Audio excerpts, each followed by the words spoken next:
So, about 2 weeks ago, I participated in the Infinite Canvas Game Jam, which required you to make a new, original game on the Roblox Studio platform in just 2 weeks.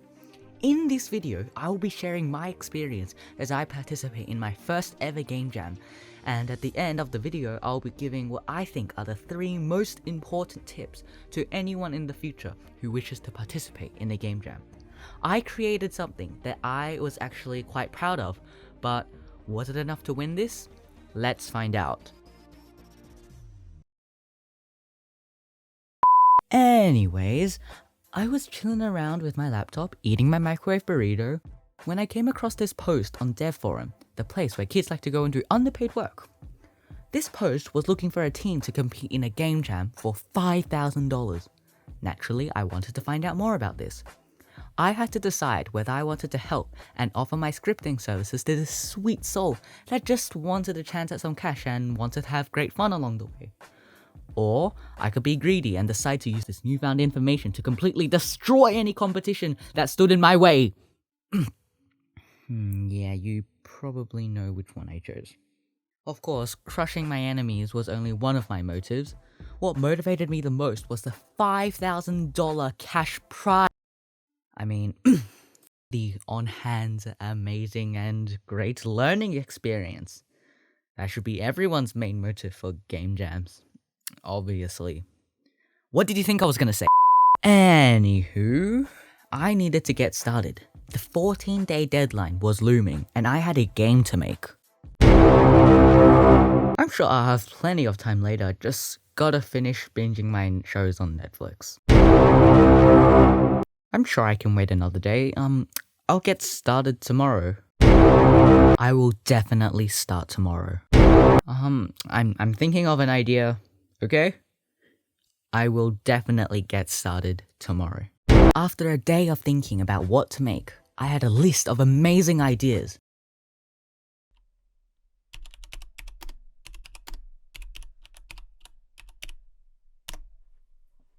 Yeah, I was hopeless. So, I decided to get my friend into this project as a builder to help me come up with ideas. And also to build because, well, my building kinda sucks.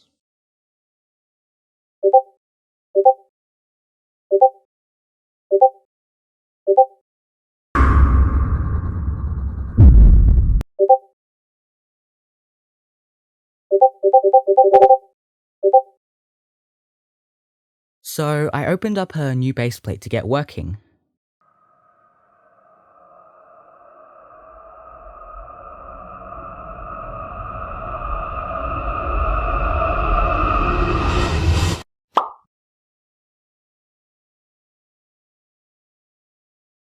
Then I closed it because we hadn't discussed an idea yet.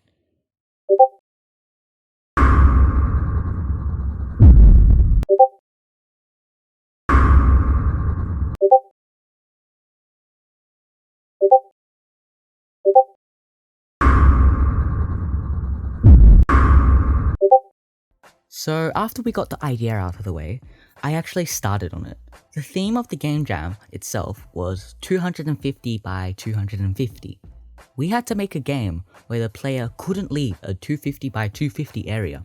So the obvious choice was a gardening game, because that's what kids like these days, right? So the game takes place in the Victorian times because that's what my friend was kind of specialized in building, like Baroque buildings. The main idea is that you are hired to be a gardener at a duchess's palace. You make your own garden and the duchess will mark you accordingly to how good they think it is. We also agreed on some law which is pretty obvious in the game, to say the least. There were going to be a few components I had to target for this game. I wanted to create a good inventory system, a placement system, a world loading system similar to Minecraft, and a marking system for the Duchess. So the first thing I started scripting was the inventory system. So that's exactly what I did. I tried finding a UI artist to help us, but no one wanted to. You know, I kind of feel like I deserved that. I had to use my trash designing skills some bad UI, a couple pixel arts, and a load of scripting later, I had a working hotbar.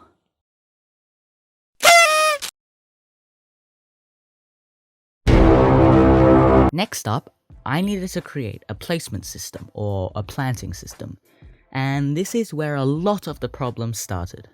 I was thinking about how this placement system would work, and I decided a grid placement system would work the best here. But there were a few extra components. The first component was that I wanted a fertilizer aspect, meaning that each grid needed to hold a total of 2 items, a flower and the fertilizer. The fertilizer would be an item that could help flowers grow faster. Now, keep in mind that since I was under pressure, I didn't really have time to think of everything and do things efficiently, and I really couldn't be bothered to code something in modular form. So to solve the problem of the flower and the fertilizer, I created a space manually using 5x5 tiles. Manually. Using hand. So let me try explain how this system works. The 2 main components of the placement system are the player's mouse and user input service. By listening out to the player's input, I can toggle planting mode, and then I can follow the player's mouse to adjust the position of the plants, then snap them to the position of each tile. Simple enough, right?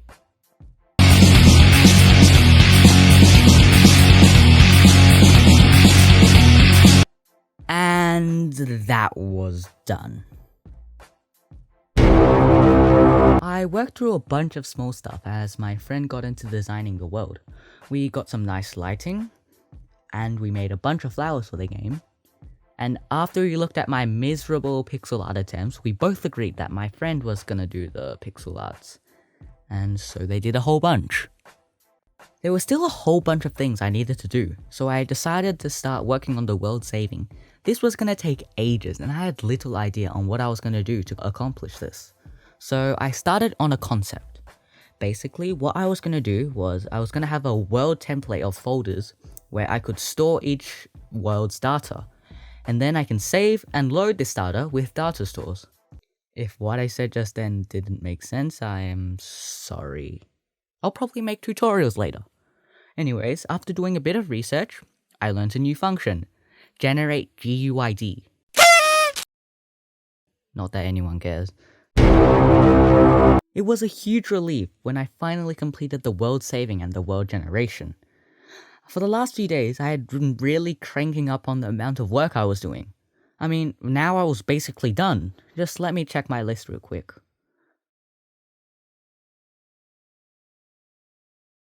So, obviously I still had a lot to do. I spent most of the day before the GameJam implementing the flowers into the placing. I didn't want them to be lonely.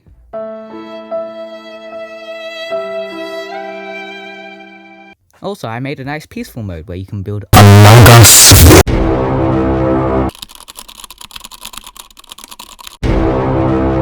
Yeah.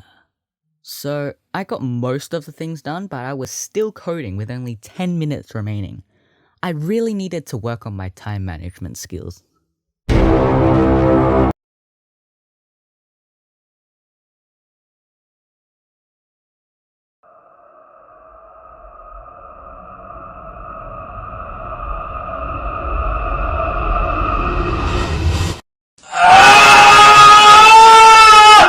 And I ran off to fix my Wi-Fi.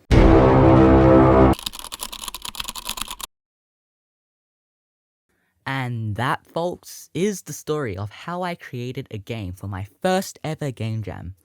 This is the game I created.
hours upon hours of sweat and blood and tears.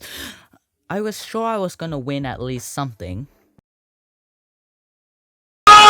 So yeah, I didn't win. But I did learn quite a few things. Here is what I think are the 3 most important things for you to remember in a game jam. Number 1. Always leave a portion of time saved for towards the end. Now, I know this sounds like common sense, right? But a lot of people, including me, like to procrastinate a lot. If you have a 2-week game jam like I did, leave about a day to test for bugs and get feedback from friends. Maybe clean up some UI or finish off a building. Definitely don't leave any important features as a last minute thing, like I did. Number 2. Come up with a simple but engaging mechanic. This is one of the essential things that you need in game jams, because time is valuable, and it comes down to whether you can think of something that would be an extremely fun and interesting mechanic, but also simple and not that complex to create. My game, for instance, was taken up by what I would call essential features, things that the game requires for it to actually work and be a game. By spending all my time on things like this, it means that although I had a kind of complex game, I didn't have time to focus on adding interesting things and fun stuff that I would have liked to add. Come to think of it, now that the game jam's finished, I can probably add some more things. I mean, if this video can get to 420 likes, I will make a part 2. Number 3. Make a good first impression. This is something that can hit really hard in game jams. Judges aren't exactly, the Minecraft community who will spend hours finding every single nitpick, little Easter egg, and special feature. If you have something really cool, be upfront about it. Put it at the start. Don't waste time adding hidden or hard to find features that might struggle to make it to the judges' eyes. They will probably only play your game for around 10 to 20 minutes to judge it, so put everything you have to make sure that those precious minutes make a lasting impact on the judges. Am I even qualified to give advice after my first game jam? 420 likes for part 2!